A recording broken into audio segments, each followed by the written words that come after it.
Gang exclusive. You know what it is. Black and yellow, black and yellow, black and yellow, black and yellow. Yeah. So another thing I want to go over is spacing, and this is something that we do really poorly, and I think it's part of the reason why our offense is so bad. The thing is, there are certain rules to go about spacing on the court. You want to make sure that you don't have, more than 3 people on a side for the most part. But if we want to overload, we want to overload it to a point where people aren't standing right next to each other. So the first rule that I want to go over that seems really common sense, but it isn't really followed by everybody, but do not go next to or near somebody unless you are going to give them a screen or you're running through.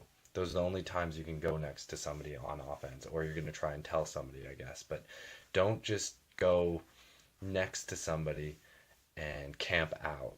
The only time you want to go next to somebody or near somebody is if you're going to give them a screen.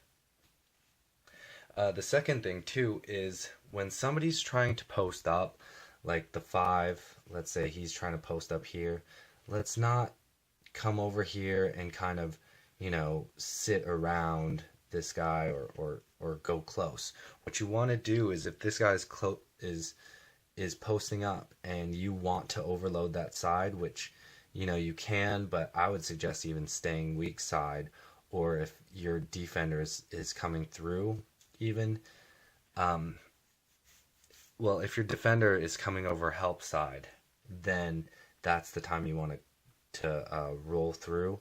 You want to do this really, really quickly so that it doesn't clog up the space for the 5 to do his post moves.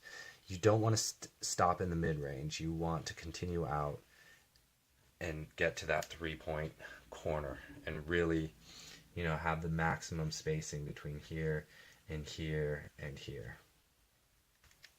So I think, that's one thing I've seen we really don't do well. And then the other thing is we do tend to get trapped and stopped. So in the corner, the one thing we don't want to do is to stop our dribble unless we're ready to pass or shoot. There's this thing called the triple threat position, and that's where you get the ball and you hold it, and you're in a position where you can either shoot, dribble, or pass, and that's why it's called the triple threat. We need to do that more. Don't just get the ball, dribble, and then pick it up and then look around. Look around while you're dribbling. And so let's not get caught with our pants down, so to speak.